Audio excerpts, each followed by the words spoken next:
Nourishment can be messy, especially in today's world. Here I'm at our farm in Chilliwack, BC, on a beautiful 5 acres, and we've got a salmon spawning pond right behind us. We have got beautiful bees in the background there, a greenhouse waiting to be put together, a beautiful forest with magical mushrooms. I don't know if there's magic mushrooms, but I know there's many magical, edible, and medicinal mushrooms growing back there, and some I have no idea what they are, but I love them. And we've got lots of blackberries and wild elderberries on the property. And then we have these wild comfrey patches, which are absolutely mesmerizing and incredible. And then we have lots of other medicinal foraging plants that are growing, like mullein and plantain and dandelion. And then we also have these cultivated acres of dahlias and flowers and foods that we eat. And we also have some greenhouses that are over here that are put up that have housed some animals and also grown some delicious, nutritious food. Here's the thing. Nutrition these days is messy. And why is it messy? You may be able to hear my voice. It's a little bit raspy. I have been working through a cold myself. And the reason I feel like it's messy is because there's so much information out in the world today and on the web today, and it can be confusing. That's one reason.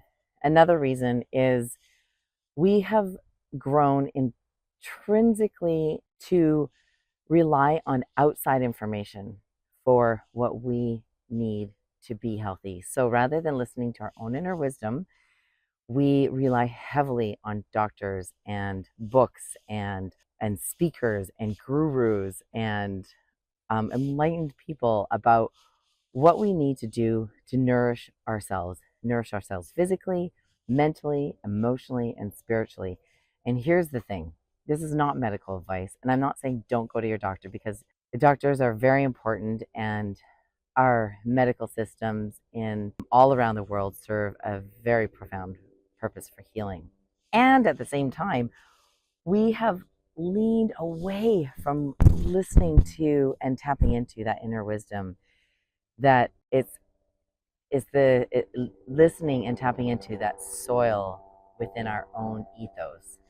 And we've moved away from trusting ourselves and listening to all the noise, just like that noise that's up in the sky right now, that helicopter flying overhead. See that? That's the noise that is in the nourishment space right now. And what I'm inviting you to do is to get quiet and to ground into the soil beneath our feet and how that nourishes us physically with the foods that we eat from the soil that it's grown from, nourishes us with vitality and energy from the energy of the food that is brought to life in the foods that we eat, that we consume and partake in and glean from. That food nourishes us emotionally in how it's grown, all the hands that it's passed through, and right through to the time it meets our plate and then meets our palate.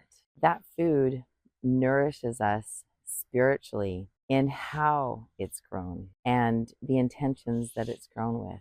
It nourishes us spiritually in our relationship with our food and how we give thanks to our food or don't give thanks to our food, what our relationship with us is with our food. When we're eating, do we think this food is going to make me fat, or this food is not good for me, or are we really having reverence for our food and inviting our bodies to harvest and harness the nutrition from the foods that we eat and just get rid of anything that the body doesn't need? And every body is unique. Just like the thumbprint, every body is unique. We all have our own codes.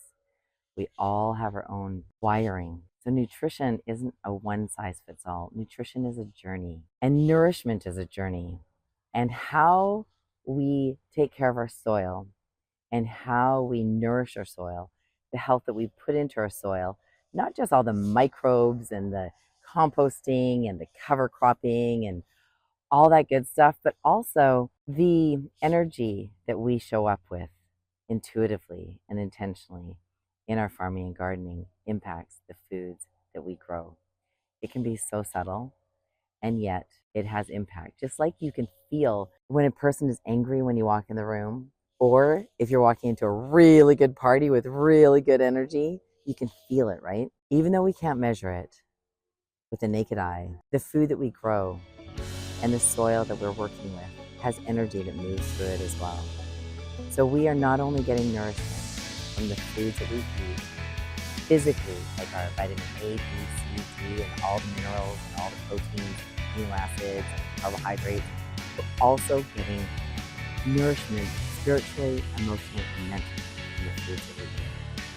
So I ask you, and I invite you to deepen into what nourishment means to you and how you will nurture and nourish nourishment for yourself personally, for the food that you grow, and for the people you grow your food for. What does that mean to you? From the time that you're holding the seeds in your hand and putting them into the ground, to the time that you're harvesting them, to the time that they're feeding the people, or the livestock, or the wildlife that it's feeding. What does that look like to you and feel like to you, that nourishment? You make yourself an amazing day. Enjoy issue 18 of Heart and Soul magazine, themed nourishment, where we feature transitioning to organic farming, what the new GMOs mean or don't mean, what do we have to look out for, or does it really even matter? We've also got a wonderful zucchini recipe from one of our community members, and we take a look at mulching with different types of wood chips, what we want to avoid, what ones we want to use more of, and we also have a hot harvest and some other really cool things in there. So be sure to check out issue 18 of Heart and Soul magazine, themed nourishment, where we invite you to nourish your mind, body, and soul from the inside out and the outside in, and with the soil that is beneath us. You make yourself an amazing day. Big love. I love you, and I'm deeply grateful for you. Namaste.